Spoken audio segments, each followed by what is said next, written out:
Assalamualaikum.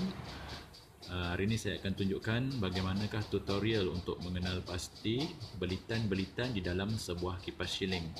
Okey, di hadapan ni adalah gambar sebuah kipas siling. Okey, gambar kipas siling. Okey, untuk mengenal pasti sama ada ia adalah belitan pemula atau belitan utama ataupun belitan larian.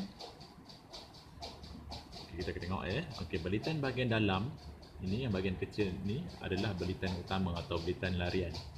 Manakala belitan larian dia akan bermula daripada sini dan disambung sekeliling ni dan akan keluar balik di bahagian sini. Manakala belitan bahagian luar adalah belitan starting atau belitan mula. Belitan mula ni, yang ini akan disambung kepada kapasitor. Okey, lihat Okey, ni saya andaikan ilustrasi dia macam ni. Dia akan bermula di sini dan akan berakhir di sini. Okey, sekian saja untuk hari ini dan insya-Allah saya akan lanjutkan bagaimanakah cara untuk menguji setiap belitan itu dalam video seterusnya. Sekian, terima kasih.